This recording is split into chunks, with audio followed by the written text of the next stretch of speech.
सब भक्तन के सिरन पर हरि ईश्वर नंदलाल। सब भक्तन के सिरन पर हरि ईश्वर नंदलाल। ब्रज में सेवक है रहे अद्भुत प्रेम की चाल। ब्रज में सेवक है रहे अद्भुत प्रेम की चाल। संत कहते हैं पुंजीभूतम प्रेम गोपांगनानाम मूर्तिभूतम भागधेयम यदूनाम एकीभूतम गुप्त वित्तम श्रुतीनाम श्यामीभूतम ब्रह्म में सन्निधत्ता। ये जो श्री कृष्ण हैं कौन है? कहते गोपियों का प्रेम ही पुंजीभूत होकर श्री कृष्ण के रूप में प्रकट है। पुंजीभूतम प्रेम गोपांगनानाम। फिर कहते मूर्तिभूतम भागधेयम यदूनाम। यदुकुल का सौभाग्य श्री कृष्ण के रूप में प्रकट है। फिर कहते हैं एकीभूतम गुप्त वित्तम श्रुति नाम, अर्थात वेदों का जो सार स्वरूप रस है, वेदों का जो रहस्य है, या वेदों ने अपने हृदय में जो परम धन छुपा रखा है वो श्री कृष्ण हैं। और भक्तों के लिए वो श्याम सुंदर हैं, वो रसिक शेखर हैं। ऐसे श्री कृष्ण मुझे अपना सानिध्य प्रदान करें। ये जो ध्रुवदास जी कह रहे हैं कि सब भक्तन के सिरन पर हरि ईश्वर नंदलाल, ब्रज में सेवक है रहे अद्भुत प्रेम की चाल। इस भाव को किंचित विस्तार की अपेक्षा है। श्रीमद् भागवत घोषणा करती है, कहती है एतेश चांस कला पुंसः कृष्णस्तु भगवान स्वयं। कि अर्थात बाकी जो भी है वो श्री कृष्ण का ही अंश है, श्री कृष्ण की ही कला है, पर श्री कृष्ण स्वयं ब्रह्म है, श्री कृष्ण पूर्ण ब्रह्म है, श्री कृष्ण स्वयं भगवान है। इस विषय पर कभी कभी चर्चा होती रही कि किसी भी देवी या किसी भी देव की पूजा हो सकती है, अर्चना हो सकती है, पर भक्ति केवल भगवान की हो सकती है। ये जो भक्ति है, श्रवण कीर्तन स्मरण, ये जो यहाँ से आरंभ होती है और फिर अर्चन वंदन से सख्य समर्पण का रूप लेती हुई आत्मनिवेदन और आत्म विसर्जन तक पहुँचती है, ये जो भक्ति है, ये जो प्रेम लक्षणा भक्ति है, ये जो रागानुगा भक्ति है, इस भक्ति का संबंध केवल केवल और केवल भगवान से जुड़ा जा सकता है। इसको बहुत ध्यान से श्रवण करना, बहुत विचार करने की बात है और बड़ा महत्वपूर्ण सूत्र है, बिंदु है। इसीलिए मैंने कहा इसको थोड़े विस्तार की अपेक्षा है कि वस्तुतः भगवान कौन है, क्या है, कैसे हैं। तो ऐसा भी शास्त्र का ही मत है, या तो व्यक्ति स्वयं अनुभव करे, और यदि स्वयं अनुभव करने की सामर्थ्य नहीं हो तो फिर शास्त्रों और गुरुजनों की बात का अनुसरण करना चाहिए। या तो आप स्वयं जानते हो, और यदि स्वयं न जानते हो तो फिर जो जानता है उसकी बात को मान लेने में हित है। तो जो जानते हैं वो कहते हैं, श्रीमद् भागवत सब पुराणों का सार है, सब पुराणों का सार स्वरूप श्रीमद् भागवत है। और श्रीमद् भागवत का जो उद्देश्य है, श्रीमद् भागवत के प्रागट्य का जो उद्देश्य है, वो है जीव का कल्याण, वो है जीव का मंगल। इसलिए श्रीमद् भागवत सर्वोपरि है। और वो श्रीमद् भागवत कहती है एतेश चांस कला पुंसः कृष्णस्तु भगवान स्वयं। बाकी सब अंश हैं, कला है, श्री कृष्ण स्वयं भगवान है, श्री कृष्ण परिपूर्ण तत्व है। और जैसा मैंने आपको निवेदन किया, किसी की पूजा करो, किसी का आदर करो, सम्मान करो, कुछ भी करो, लेकिन जब बात भक्ति की आए तो भक्ति के लिए भक्त का होना भी आवश्यक है और भक्ति के लिए भगवान का होना भी आवश्यक है।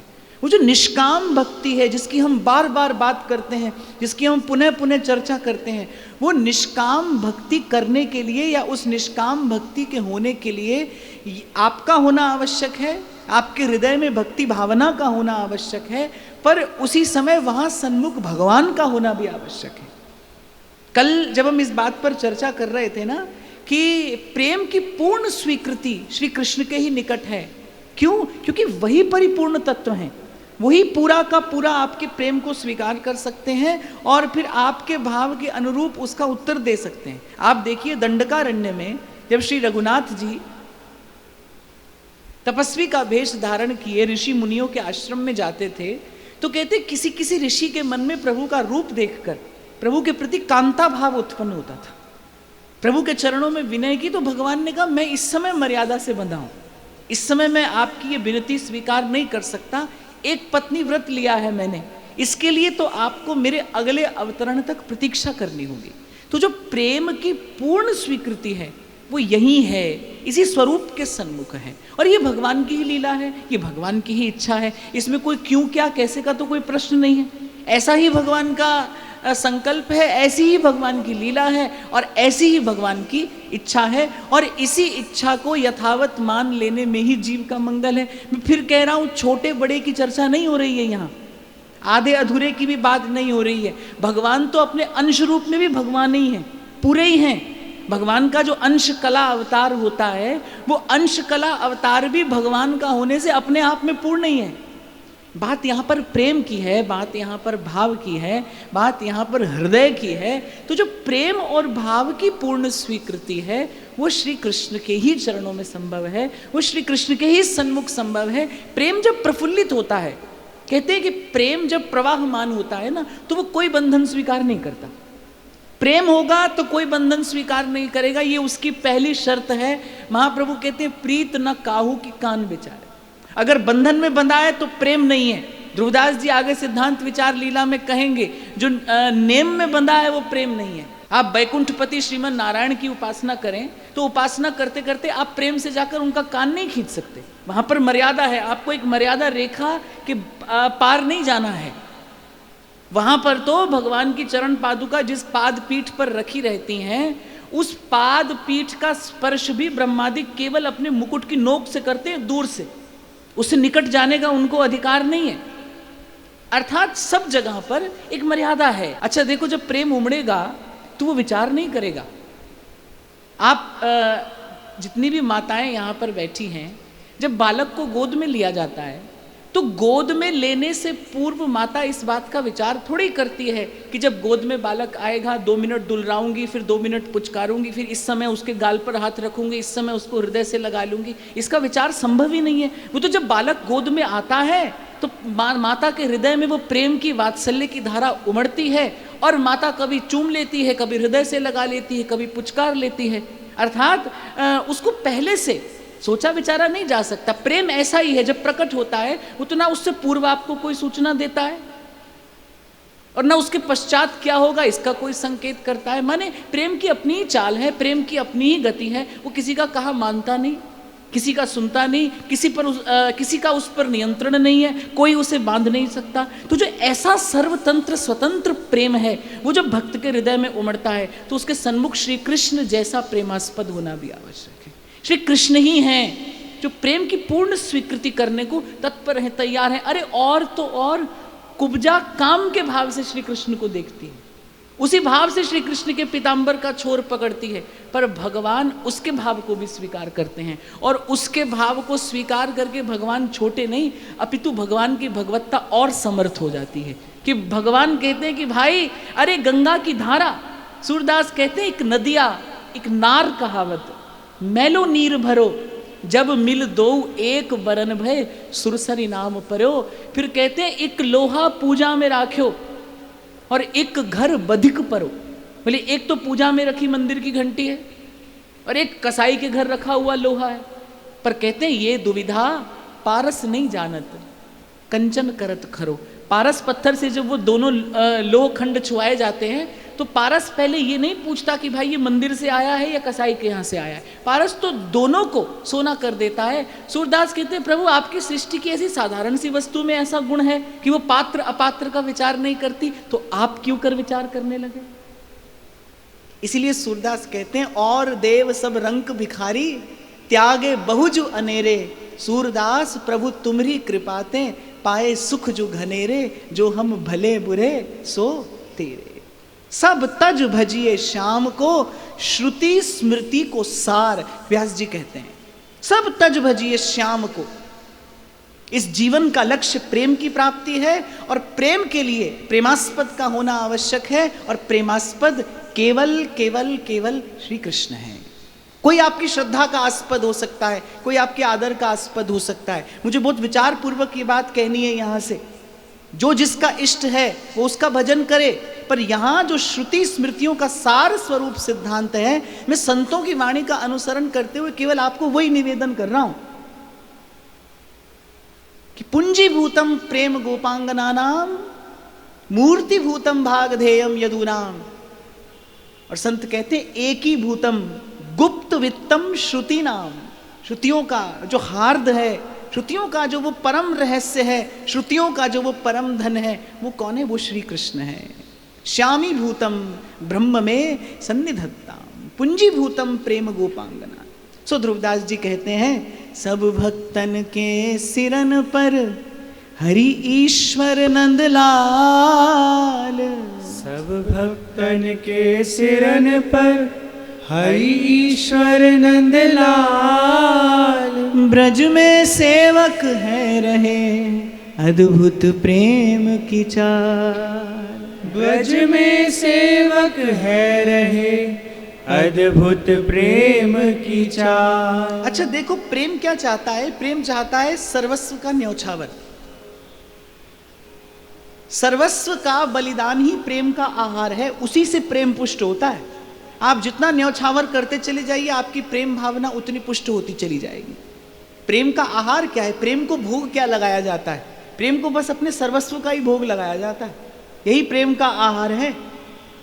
तो आप देखो जब प्रेम घटता है ना, तो प्रेम घटने से पहले दोनों पक्षों से पूछता है कि भाई तुम अपने सर्वस्व का त्याग कर सकते हो? प्रेमी से पूछता है। प्रेमी कहता है कि हाँ मैं तो अपने सर्वस्व का त्याग करने के लिए उपस्थित हूं।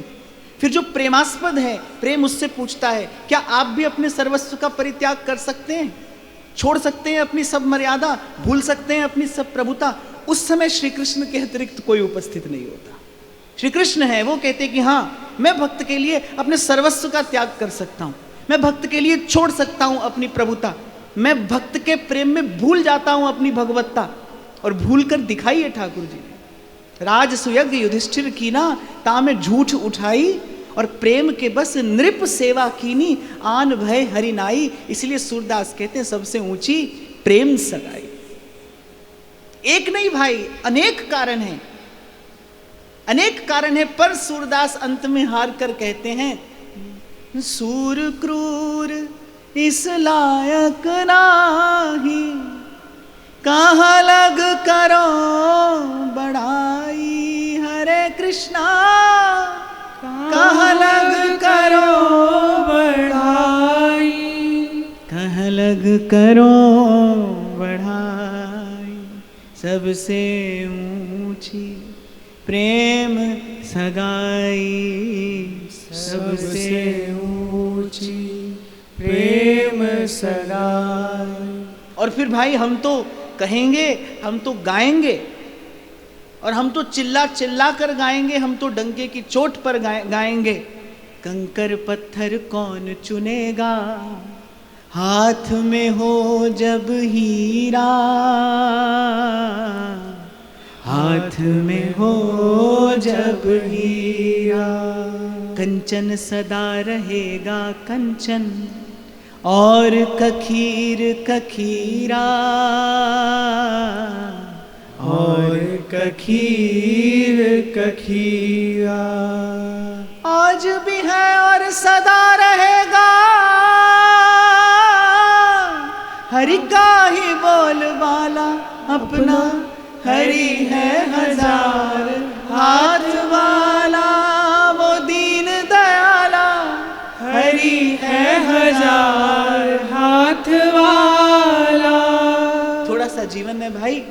और जैसा आरंभ में मैंने आपको निवेदन किया, खुद न जान सकें तो फिर जो जानते हों उनकी बात को मानने में हित है।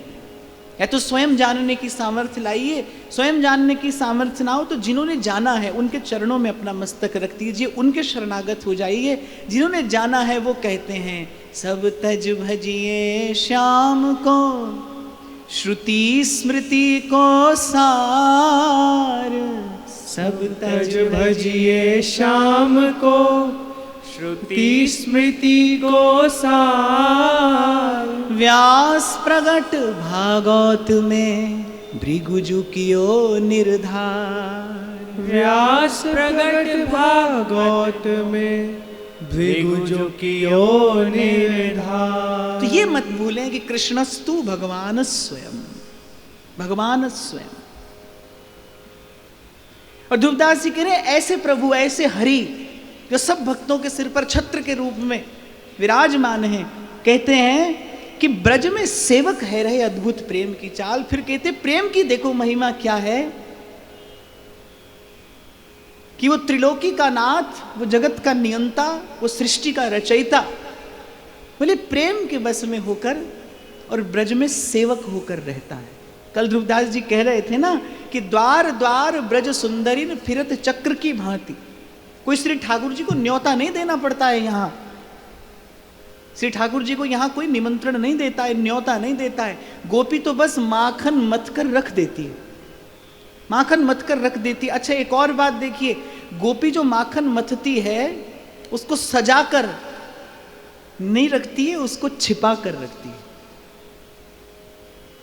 भक्ति करनी सीखनी हो तो भक्त से सीखनी पड़ेगी।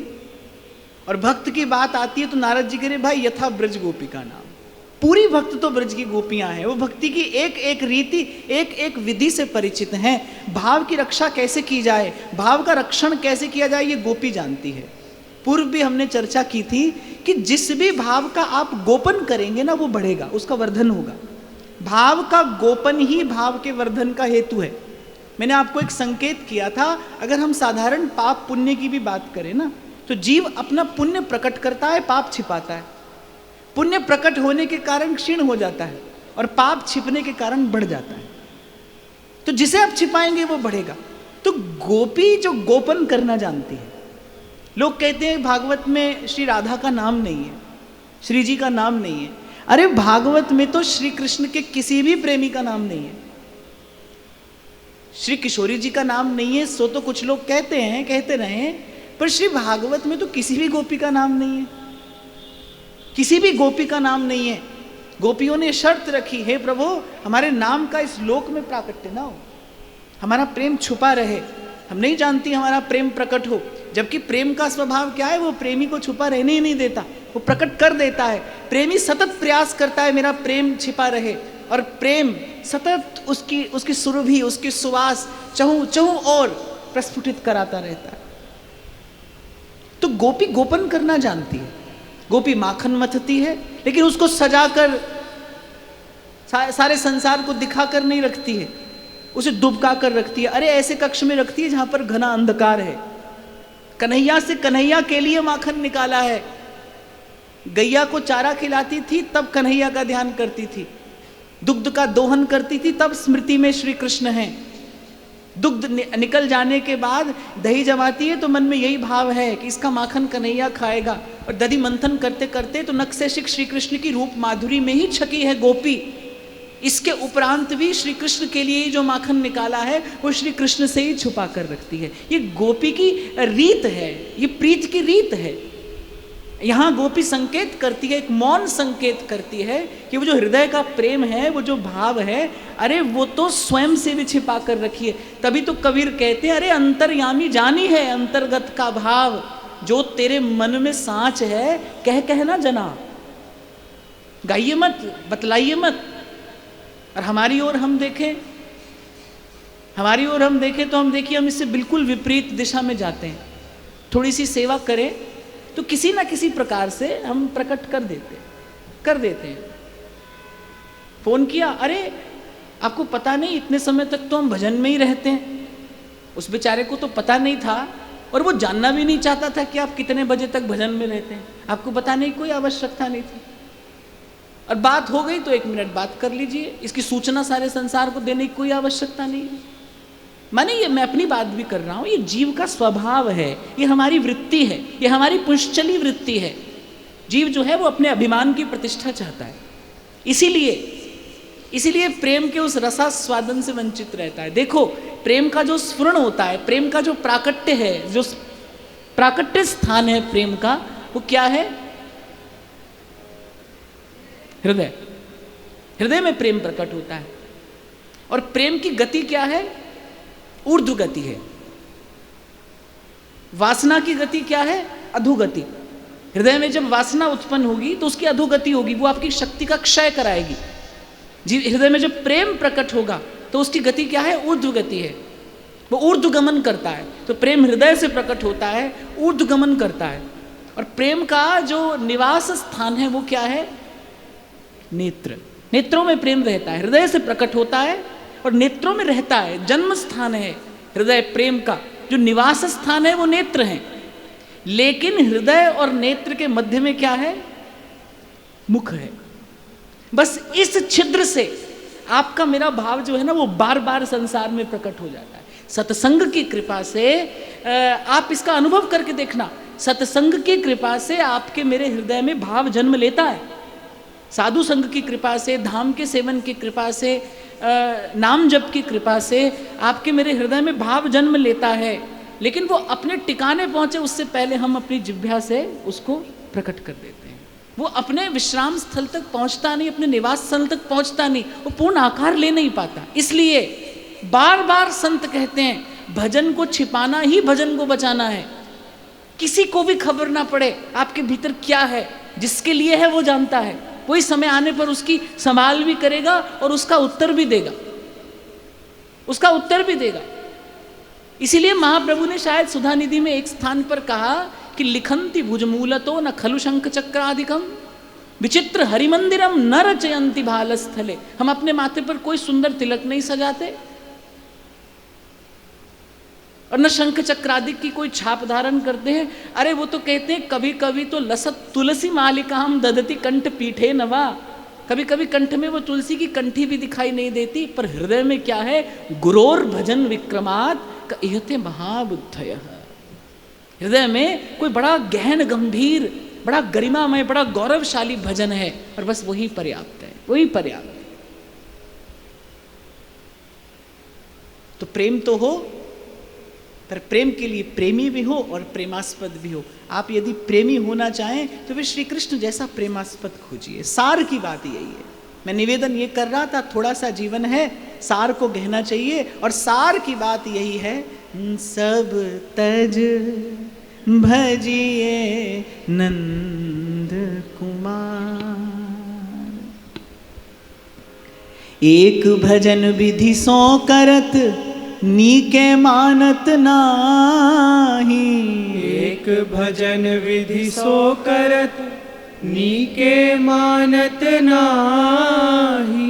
जैसे ब्रज जुवती तिनहि ठेली पगन सो जाहि। जैसे ब्रज जुवती तिनहि ठेल पगन सो जा। अब बताइए, कहने में भी संकोच होता है। ध्रुवदास जी कह रहे हैं मुझे कहना तो पड़ेगा, पर कहने में भी संकोच होता है कि एक भजन विधि सो करत नीके मानत नाही। एक बेचारा खूब स्नान ध्यान कर रहा है, खूब आचार विचार का पालन करता है, उनको अच्छा ही नहीं लगता, उनको सुहाता ही नहीं है। अब वो जो साधु जो सदन कसाई जी से शालिग्राम की बटिया ले गया, अब वो कोई असुर थोड़ा ही था, साधु ही तो था। उसने देखा कि शालिग्राम की बटिया से मांस तोल रहा है ये। उसके हृदय में अपार पीड़ा हुई अपने इष्ट को इस स्थिति में देखकर। उसने सदन जी से वो मांग ली बटिया और घर जाकर क्या किया, अपनी कुटिया में ले जाकर अरे उनका पंचामृत से अभिषेक किया, सुंदर षोडशोपचार पूजन किया, सुंदर सिंहासन पर विराजमान किया, चंदन तुलसी निवेदन किया, विष्णु सहस्त्र नाम का पाठ सुनाया। सब सुनते रहे ठाकुर जी। बोले प्रसन्न हो गए हम तुम्हारी पूजा से, अब एक काम करो, जहां से हमें लाए हो हमें वहीं पहुंचा दो। लो, साधु ने कहा देखो, अरे हम तो तुम्हें कहां से उठाकर कहां लाए, ऐसा सुंदर स्थान दिया, ऐसी भाव से तुम्हारी पूजा की। बोले सब ठीक है, पूजा से प्रसन्न है हम तुम्हारी, तभी तो बात कर रहे हैं तुमसे। आज तक बात की तुमसे नहीं की ना, आज तुमसे बात कर रहे हैं, तुम्हारी पूजा से प्रसन्न हो गए, पर अब हमें जहाँ से लेकर आए हो वहीं पर पहुँचाओ, सुख हमें वहीं मिलता है। यहाँ ठाकुर जी ने कहा साधु से, बोले यहाँ बैठने पर तुम्हें सुख है, वहाँ बैठने पर हमें सुख है। कहते तब साधु नेत्रों में जल भरकर सदन जी के पास वापस पहुँचे और कहने लगे, भैया पता नहीं तुमने किस प्रीत की डोर से इनको बांधा है, किस प्रेम से तुमने इनको रिझा लिया है। दुर्गंध आ रही है उस मांस पर, उस स्थान पर दुर्गंध आ रही है, उस स्थान पर मांस की, अपवित्र स्थान है, किसी सत्पुरुष के देखने योग्य भी नहीं है। और उस तराजू में जहां पर मांस तौला जा रहा है, उसकी एक एक पलड़े में वो बटिया धरी है और दूसरे पलड़े में मांस है। हाँ, पर वहां पर सदन है और सदन के हृदय में कोई अनिर्वचनीय प्रीति है अपने प्रभु के, अपने आराध्य के चरणों की। रोम रोम से पुलकित होता हुआ सदन बस दिन रात कृष्ण गोविंद गोविंद गोपाल नंदलाल, कृष्ण गोविंद गोविंद हे गोपाल नंदलाल। देखो सहज की ना कोई परिभाषा नहीं है, सहज को कहकर समझाया नहीं जा सकता, सहज को कहने का प्रयास करते ही वो असहज सा हो जाता है। माने इसकी केवल अनुभूति संभव है, पर वो यही एक सहज सा सरल सा भाव, जाही न चाही कबहू कछु, तुम संग सहज सनेह। माना जी, जब से मैंने मानस का कुछ चिंतन किया, आश्रय लिया, बाल्यकाल से मुझ पर प्रभु की कृपा से मुझे मानस का संग मिला, सत्संग मिला, और मानस के कुछ भाव जो हृदय में अंकित हो गए। ये गोस्वामी जी की 2 पंक्तियां, जाने कौन मुझे हृदय में कहता था कि बस यही 2 पंक्तियां जीवन का उद्देश्य हो, बस, और कोई ज़्यादा प्रार्थना स्तुति आती नहीं थी, वेद शास्त्र का विचार करना आता नहीं था। मैं तो अभी भी कहता हूँ भाई कि बहुत पढ़ा लिखा मैं हूँ नहीं, पर संतों की कृपा से, और मैं तो कहूँगा गोस्वामी जी की कृपा से, मानस की कृपा से एक बात समझ में आ गई, जाही न चाही कबहू कछु, तुम संग सहज सने।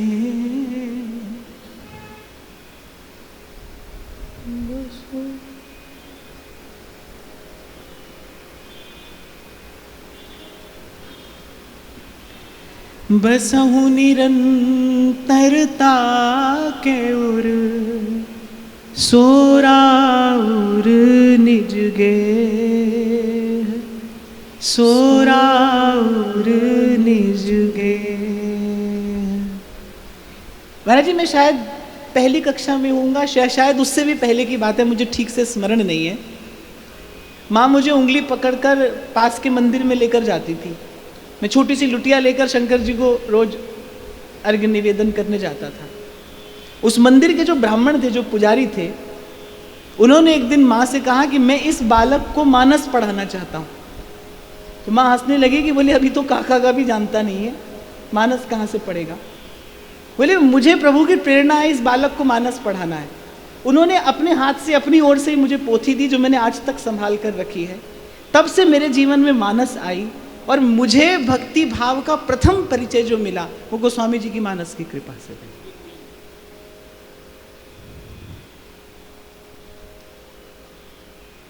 कृष्ण गोविंद गोविंद गोपाल नंदलाल, कृष्ण गोविंद गोविंद हे गोपाल नंदलाल, कृष्ण गोविंद गोविंद गोपाल नंदलाल, कृष्ण गोविंद गोविंद हे गोपाल नंदलाल, कृष्ण गोविंद गोविंद गोपाल नंदलाल, कृष्ण गोविंद गोविंद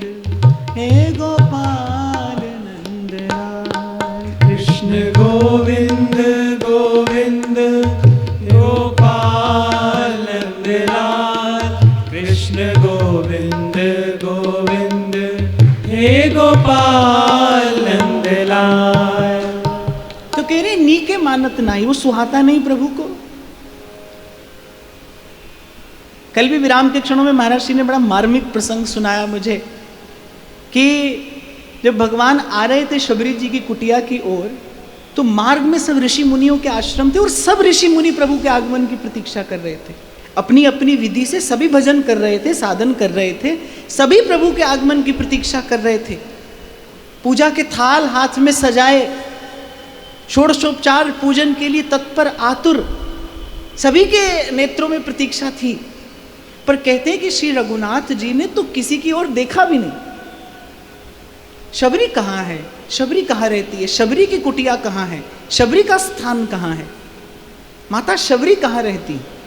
कहते किसी की ओर प्रभु ने नहीं देखा, बिना ही दृष्टिपात किए बस ढूंढते ढूंढते शबरी की कुटिया में जाकर पहुंचे। और मैं जब मैं इस घटना का जब कभी चिंतन करता हूं, जब मैं विचार करता हूं, और उधर शबरी देखिए कितनी दीर्घकालीन प्रतीक्षा है, उसका पूरा जीवन ही प्रतीक्षा रहा, प्रतीक्षामय जीवन। अगर आपको कभी गुरु के शब्द पर कैसा विश्वास होना चाहिए, इसका कोई उदाहरण देखना हो तो शबरी है। कुछ नहीं है उसके अपने पास, कुछ नहीं है। स्वयं कहती है अधम ते अधम अधम में नारी, कहीं भी स्तुति करो तिहारी। दीर्घकालीन प्रतीक्षा। गुरु ने बस इतना कहा था कि तू यहीं रहना, यहीं राम आएंगे। बस गुरु के उस वचन का आश्रय लेकर उसने अपना पूरा जीवन उत्सर्ग किया। ये जीवनोत्सर्ग की गाथा है। प्रतीक्षा के यज्ञ में शबरी ने एक एक श्वास की आहुति दी। कहते हैं हवा चलती थी, वृक्ष के पत्ते हिलते थे, शबरी को लगता था राम आ गए, राम आ गए। उसका रोम रोम राममय हो गया प्रभु की प्रतीक्षा करते करते। और जब प्रभु आए तो प्रभु की ओर दृष्टिपात भी नहीं करती। जब प्रभु द्वार पर आकर खड़े हुए कुटिया पर, तो शबरी दृष्टिपात भी नहीं करती प्रभु की ओर। नेत्र झुके हैं, अविरल अश्रुधार नेत्रों से बह रही है। वो वृद्ध शरीर, कंपित गात, दुर्बल शरीर, हाथ में उस डलिया में बस वो जो फल उसने प्रभु के स्वागत सत्कार के लिए जोड़े थे वो हाथ में हैं। प्रभु आप आ तो गए हैं, पर क्षमा करना, मेरे पास आपका स्वागत करने के लिए साधन की तो छोड़िए, मेरे पास तो दो शब्द भी नहीं है। अधम ते अधम अधम मैं नारी, के ही विधि स्तुति करऊं तिहार। और कह रहे बस इसी बात पर दीनानाथ रीझ गए। प्रभु ने कहा आप हमारी स्तुति मत करिए, हम आपकी स्तुति करते हैं। वो जो नवदा भक्ति कही भगवान ने, वो नवदा भक्ति का उपदेश नहीं है। शबरी को तो उस उपदेश की आवश्यकता ही नहीं थी। जिसे भगवान मिल गए, अब उसे किसी उपदेश की आवश्यकता क्यों है? शबरी को तो भगवान मिल गए, तो शबरी को भगवान नवदा भक्ति का उपदेश क्यों देने लगे? नवदा भक्ति कहने के बाद प्रथम भक्ति संतन करी संगा, दूजी रति मम कथा प्रसंगा।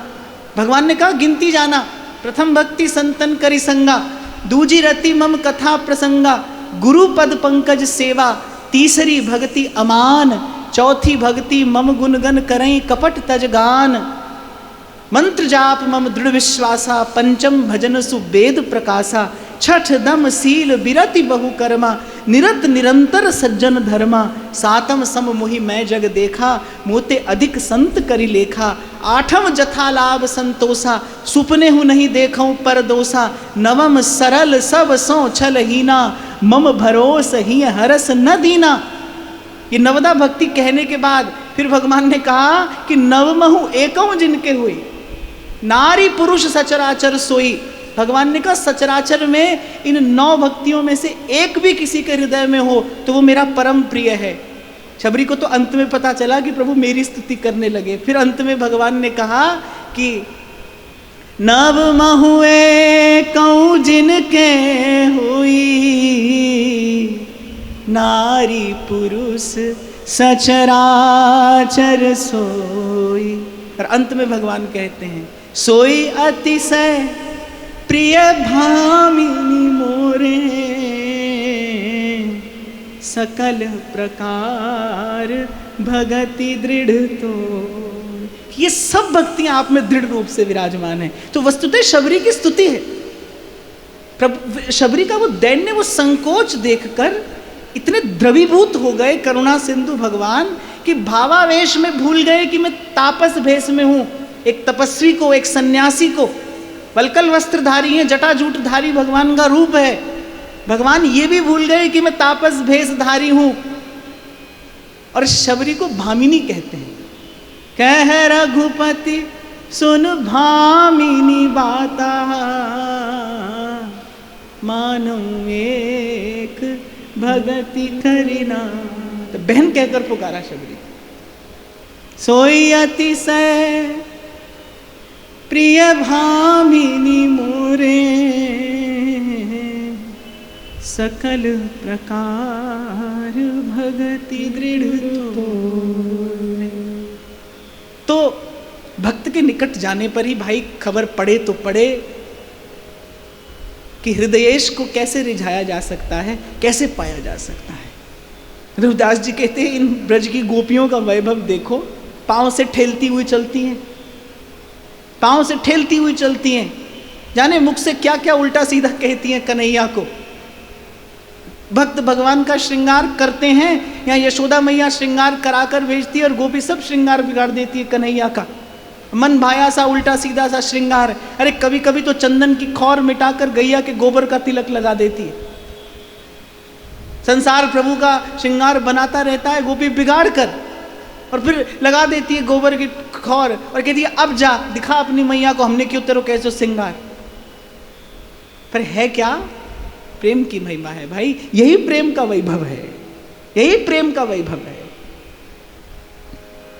फिरत किशोर चकोर जो बरसाने की ओर, फिरत किशोर चकोर जो बरसाने की ओर, घर घर प्यारो लगत है परे प्रेम की डोर। घर घर प्यारो लगत है परे प्रेम की डोर। चित्र सारी चितवत रहत जैसे घन तन मोर, चित्र सारी चितवत रहत जैसे घन तन मोर। चहूँ और ग्रीवा फिरत जो प्रति चंद्र चकोर, चहूँ और ग्रीवा फिरत जो प्रति चंद्र चकोर। उस दिन आपको मैं सुना रहा था ना, श्री जी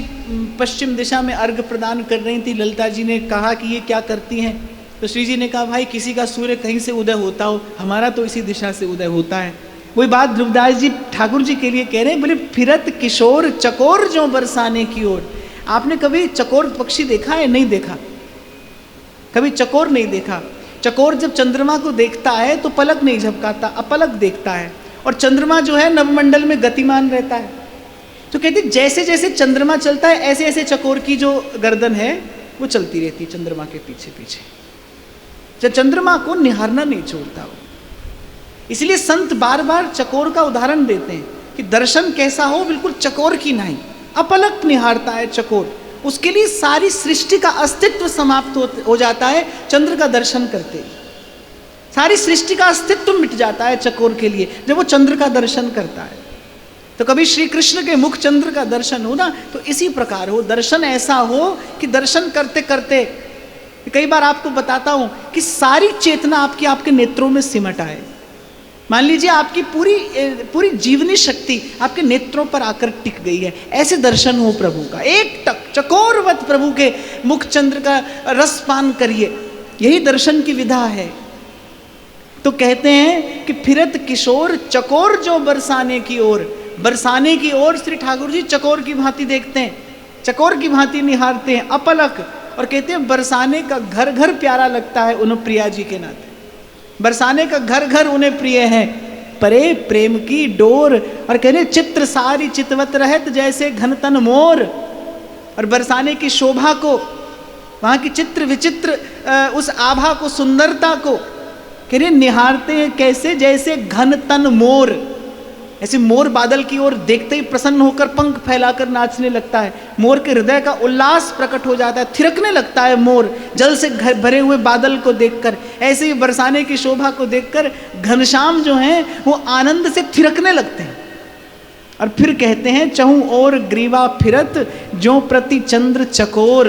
और चारों ओर चकोर की भांति, जैसे चकोर की ग्रीवा चंद्र के पीछे पीछे चलती है, ऐसे प्रिया जी के मुख चंद्र की अभिलाषा में चकोरवत बरसाने की ओर लाल जी देखते हैं। और जब कृपा होती है, जब ही द्वार वृषभानु के आए नंद कुमार, जब ही द्वार वृषभानु के आए नंद कुमार। तिहि छिन गति और भई रही न देह संभार। तिहि छिन गति और भई रही न देह संभार। और जब वृषभानु के द्वार पर आते हैं नंद नंदन, फिर तो कहते हैं तिहि छिन गति और, फिर तो और ही गति हो जाती है।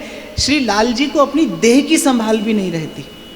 आप देखिए सारी सृष्टि को अपनी एक कृपा दृष्टि से प्रेम विह्वल कर देने वाला, रूप का सिंधु, रस का सिंधु, गुण का सिंधु, करुणा का सिंधु, दया का सिंधु, सौंदर्य लावण्य माधुर्य का सिंधु। और जब वृषभान जी की पौरी पर पहुंचता है तो अपना आपा ही खो देता है। भूल जाते हैं लाल जी, कह रहे कि रही न देह संभार। और फिर कहते हैं हाय हाय सबको करे अद्भुत रूप निहार।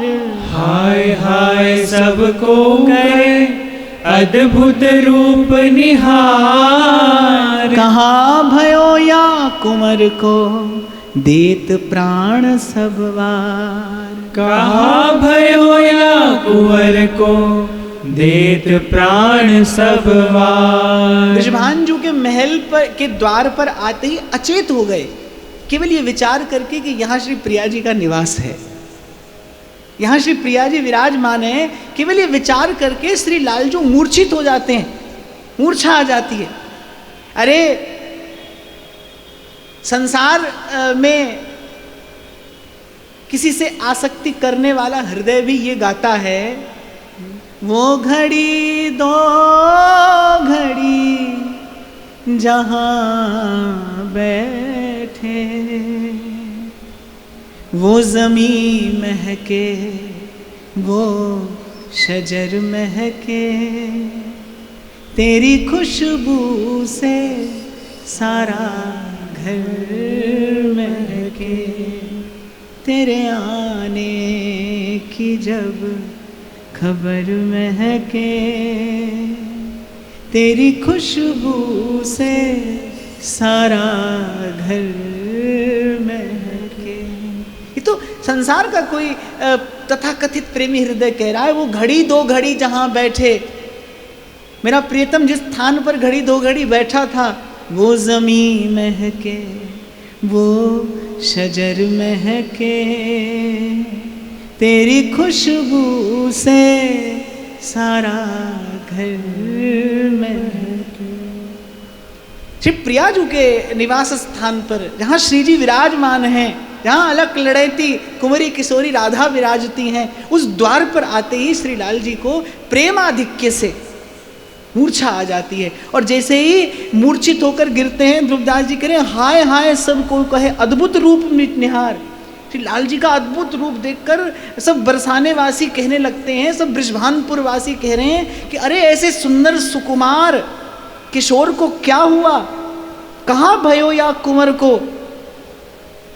वो सब प्रेमी हृदय कहते हैं अरे प्राण न्यौछावर कर दिए जाएं ऐसे रूप पर, हुआ क्या।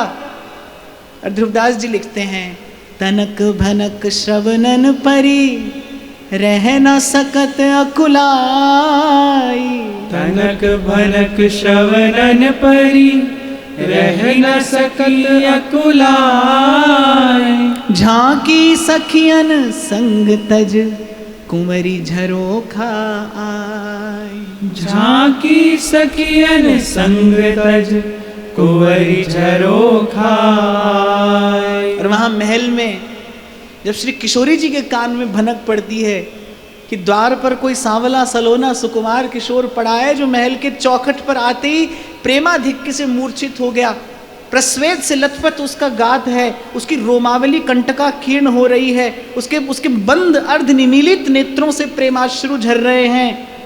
चतुर सुजान श्री जी ने जान लिया द्वार पर कौन आया है।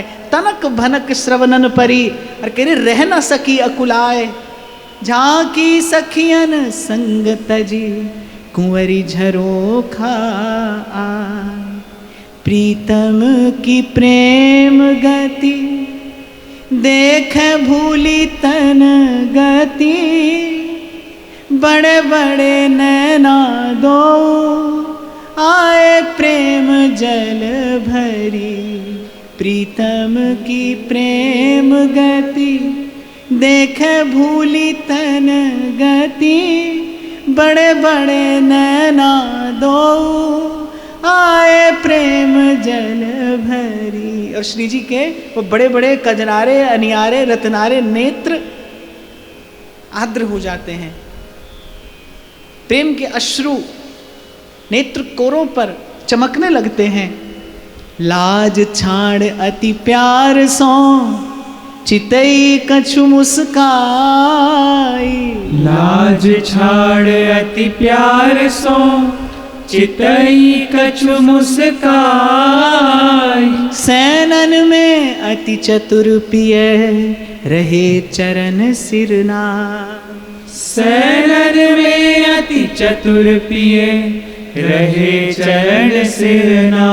ये झांकी तो वस्तुतः हृदय में भावना करने योग्य है, वस्तुतः ये व्याख्या करने की बात नहीं है, ये तो हृदय में भावना करने योग्य है कि वहां झरोखे से आकर श्री प्रिया जी लालजू की ओर निहारती हैं।